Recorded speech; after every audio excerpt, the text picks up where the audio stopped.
Chapter 11, Tiger Chasing Pig. There were a lot of people staying at Albert's house. All the uncles and aunts tried to plan who should sleep where. It didn't seem like there would be enough room for all of us. Dad said they should make all the kids go sleep in the driveway. We didn't like that. Finally, Auntie Kim unrolled a bunch of sleeping bags and all the kids slept on the floor in the dining room.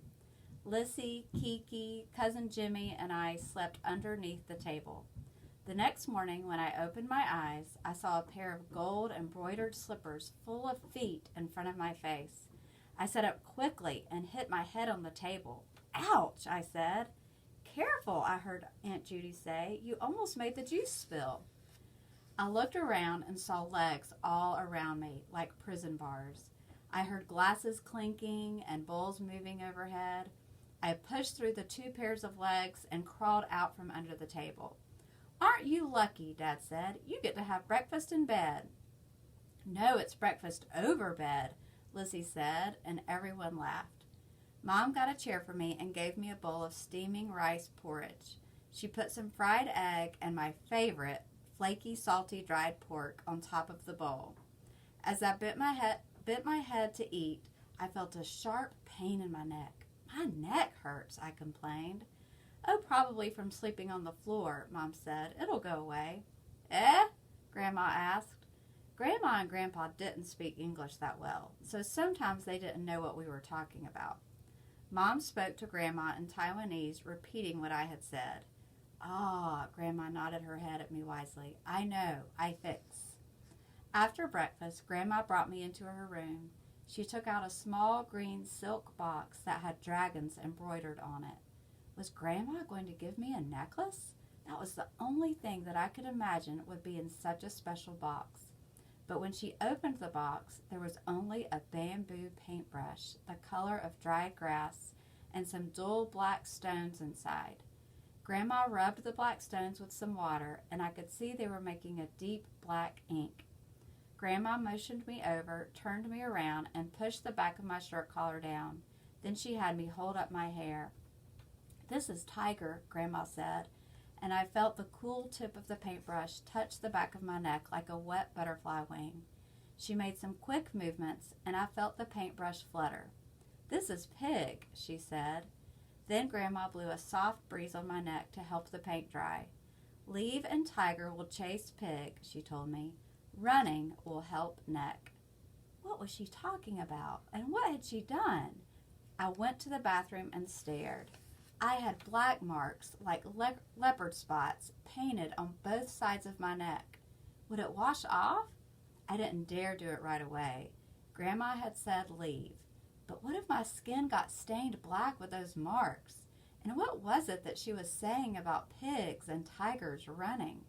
I ran to show Mom. When she saw the paint, she laughed. "She painted the Chinese symbol for tiger on one side of your neck and a pig on the other," she told me. "The tiger should chase the pig, and the running will massage your neck and make your neck feel better." "Will the paint come off?" I asked. "I don't want to go to school with pig written on my neck." "I'm sure it will," Mom said. "But does your neck feel better?" I stopped and thought for a moment. "Well, yeah," I nodded. "It does." Chapter 12, Luck. The paint did wash off, and soon we were hugging all our cousins and aunts and Grandma and Grandpa goodbye and driving home. When I went back to school, even though I had been gone for 3 whole days, nothing had changed. The only thing that was different was that I was behind on all my homework. Melody was glad I was back. As soon as she saw me, she ran to tell me the news. "Guess what?" Melody said. "Becky said that Heather said that Teddy likes someone." She was talking about Teddy Jackson. We both had a crush on him. He had brown blonde hair, the color of sand, and blue eyes like a rainy sky. He was the cutest boy in the whole school. Or at least I thought so. Melody thought Sam Mercer was cuter. "Really?" I said. "Who?" "She doesn't know," Melody said, "but she said it is someone who plays the violin." "Then it could be one of us," I almost shrieked. Melody nodded vigorously with a big grin. Then she stopped.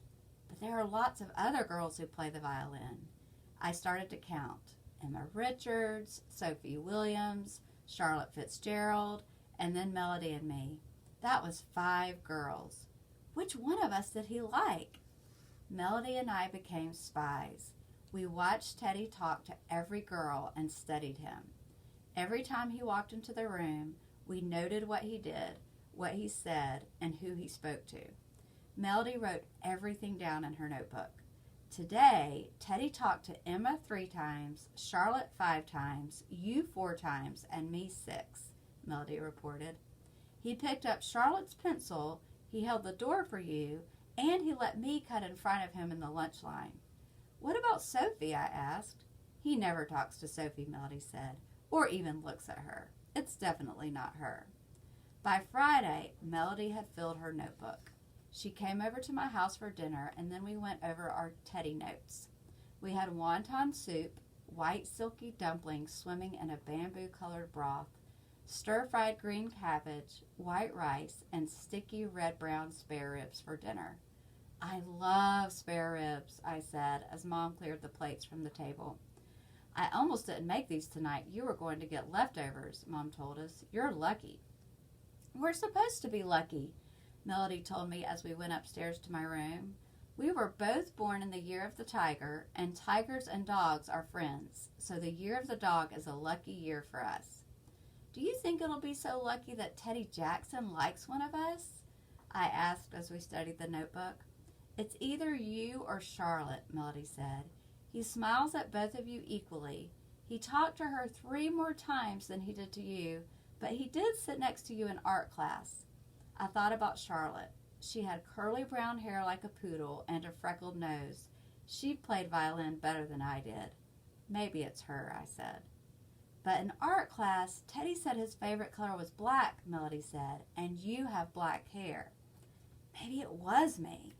A warm feeling started to bubble up in me. Melody and I colored in a heart in her notebook. Teddy likes you, Teddy likes you, Melody sang.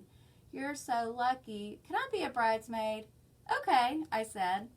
And we drew pictures of the wedding dress, the bridesmaid dresses, and the cake. That whole weekend, Melody called me Mrs. Jackson. It was funny. Once, Mom answered the phone and said, "Sorry, you have the wrong number," and hung up on her. I had to call her back. Maybe Teddy will ask me to go out with him, I said to Melody.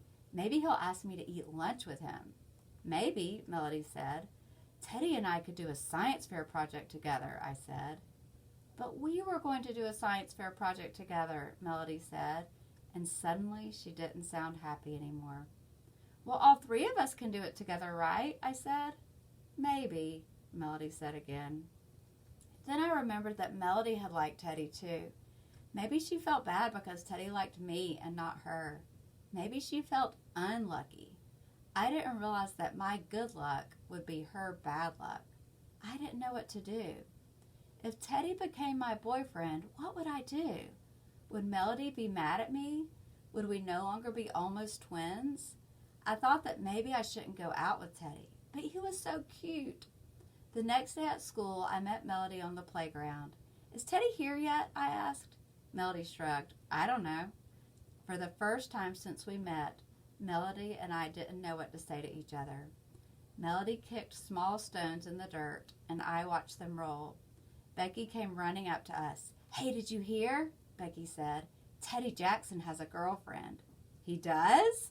Melody and I said together. Yes, Becky said. He and Sophie Williams are going out. He told her he liked her yesterday at the soccer game. Look. Melody and I looked at where Becky was pointing. We saw the back of Teddy and Sophie's heads like 2 dandelions in the grass. They were holding hands. Melody and I looked at each other and smiled.